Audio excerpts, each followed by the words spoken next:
अध्याय 10वां। श्री गणेशाय नमः।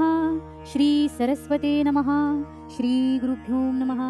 हे मेघश्याम श्रीधर, हे दया के सागर, गोपियों के प्रियकर, गोकुल के श्रीरंग। दुष्ट ऐसे कालिया को दंडित कर यमुना से उसको भेजा, रमणक द्वीपा को ग्वालों को निर्भय बनाया। ऐसे ही दुर्भाग्य को दंडित कर वासुदेव उसको कीजिए इस दास नरेंद्र को निर्भय ईश्वर। राज्य मृत्यु लोक का लिया भी अगर बलि का, कल्याण किया उसका पाताल का राज्य देकर। तू भक्तवत्सल लक्ष्मीकांत, ऐसा कहते साधु संत, पूर्ण करे भक्तों के मनोरथ, मना न करे कभी भी।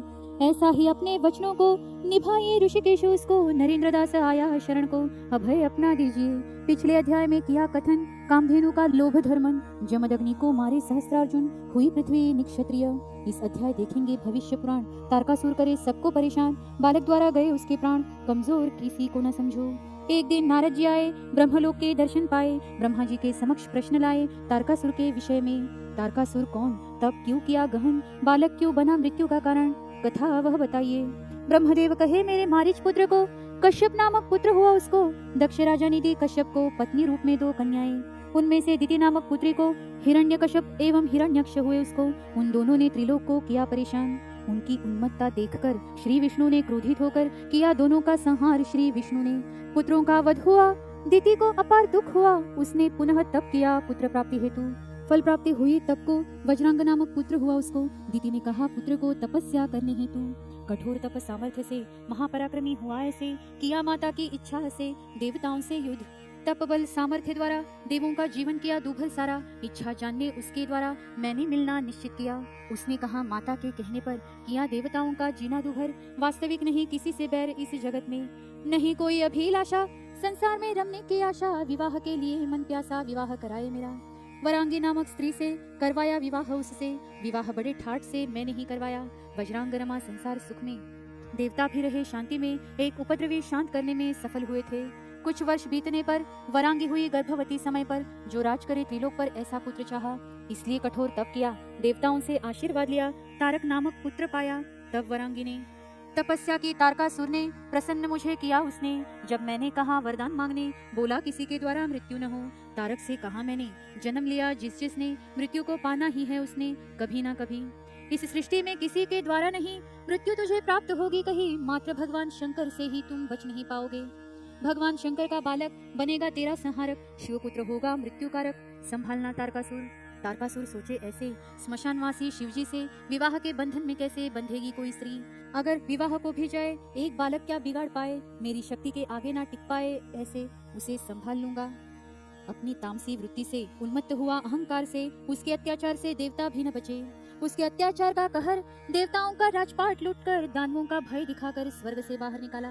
देवताओं को सेवक बनाकर अनेकों की पत्नियों का हरण कर दानवों के निजी कार्य पर लगाया देवताओं को।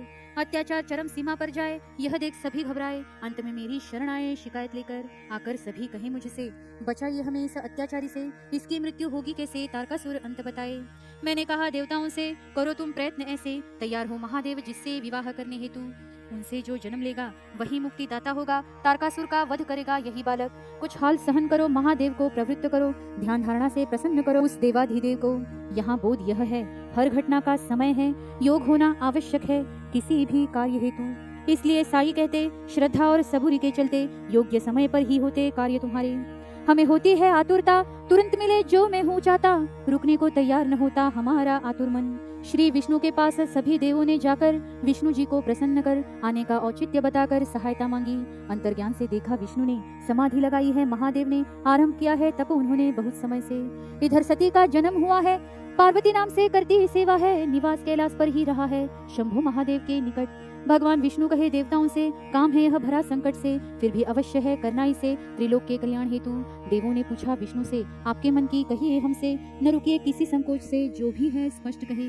भगवान कहे कामदेव से कार्य यह होना है तुमसे, उत्तेजित करो काम से महादेव को, अवश्य करूंगा त्रिलोक हित के लिए, कार्य कठिन यह मेरे लिए। महादेव अगर क्रोधित हुए तो भस्म मुझे करेंगे, ऐसा कोई अनर्थ हो जाए तो देव मेरी सहायता में आए, कामातुर होने करता हूँ पाए। मदन कहे काम एवं रति कैलाश पहुँचे शीघ्र गति, जहाँ थे शंकर पार्वती लेकर आए वसंत ऋतु, जिससे वृक्ष प्रफुल्लित हुए, भ्रमर फूलों को छुए, कोयल सुमधुर गीत गाए, निसर्ग पर छाया यौवन।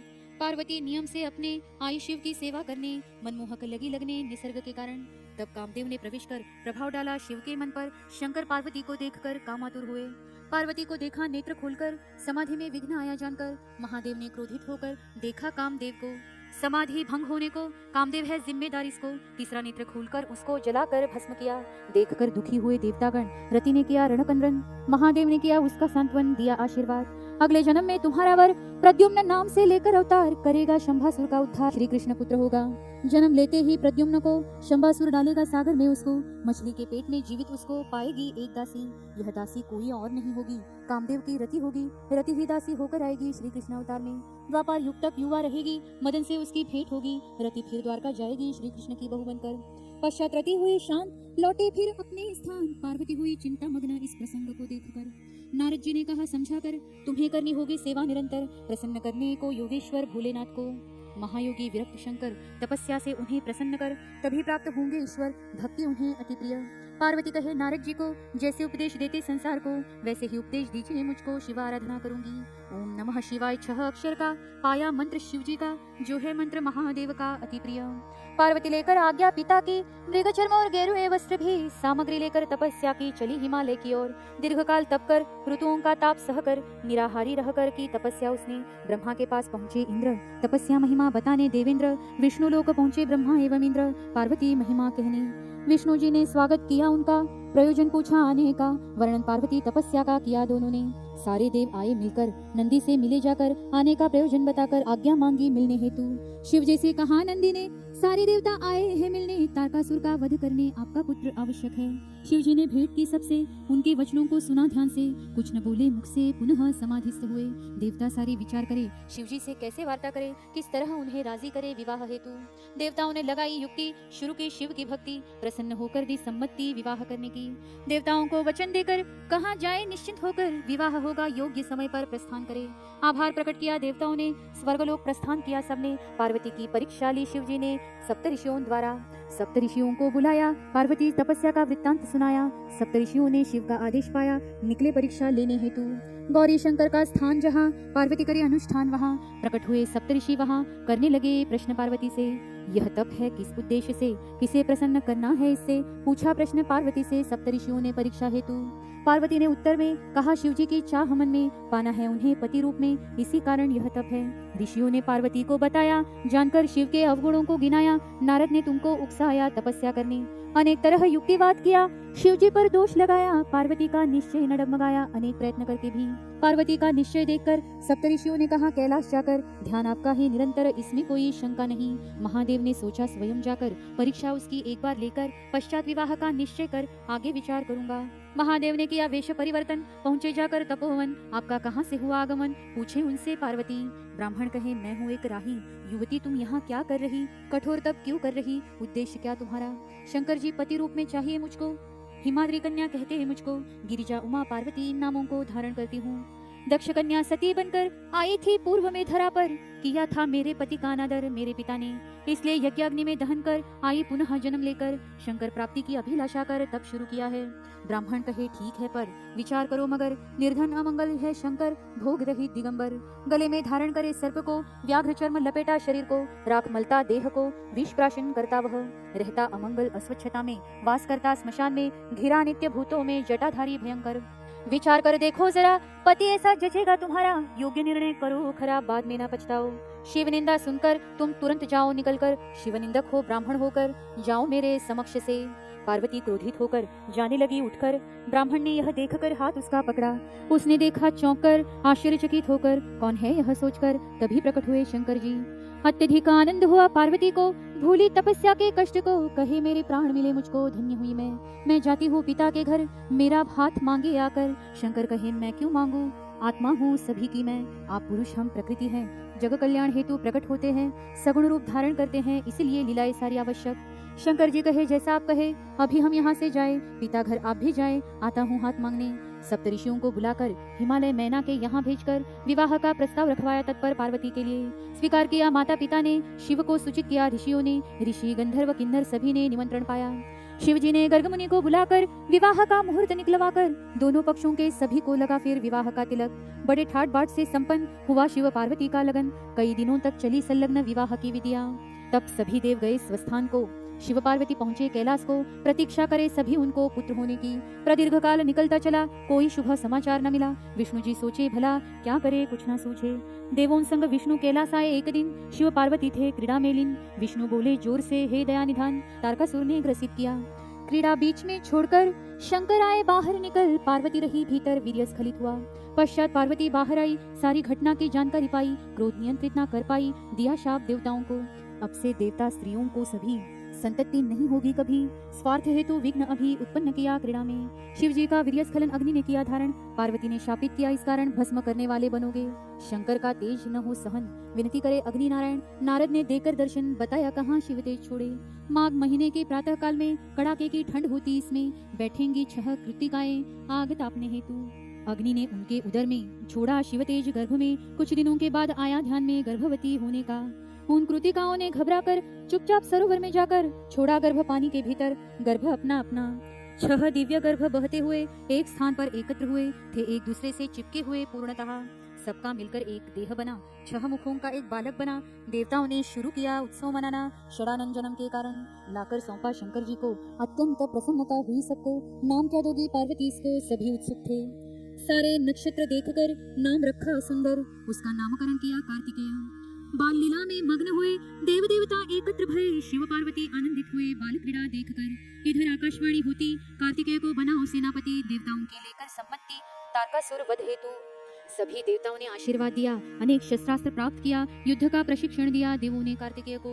इधर की आकाशवाणी सुनकर तारकासुर ने सेना एकत्र कर प्रचंड सेना जमा कर युद्ध की तैयारी की। प्रचंड सेना लेकर आया, देवताओं पर आक्रमण किया। शस्त्रास्त्रों का शुरू किया प्रचंड टकराव। परिसर गुंजा कोलाहल से, रक्तमांस के ढेर से, देवदानवों के संहार से अतिशय भयंकर। विष्णु कहे कार्तिकेय से, तैयार रहो विश्वास से। युद्ध कर तारकासुर से, वध उसका करना है। हम में से किसी से भी तारकासुर नहीं मरेगा कभी। मृत्यु तुम्हारे हाथों ही है विधि लिखित। कार्तिकेय ने धारण किए दिव्य अस्त्र, तारकासुर ने भी छोड़े अनेक शस्त्र। देवदानव हुए निशस्त्र, भयंकर युद्ध कर संभलता नहीं कोई किसी को। पुनः पुनः सुनते आकाशवाणी को, धैर्य मिलता देवों को। दानव सेना हिम्मत हारे। तारकासुर कहे कार्तिकेय से, कैसे तुम जीतोगे मुझसे। मुझसे युद्ध करोगे कैसे, तुम अभी बालक हो। क्रोध आया कार्तिक को, बालक न समझो मुझको। देखो अब इस बालक को क्या करता है। कार्तिकेय ने एक बाण छोड़कर असुर का रथ तोड़कर दिया आकाश में उड़ाकर रथ के साथ तारकासुर को। अंत में मल्ल युद्ध हुआ, कार्तिकेय विजयी हुआ।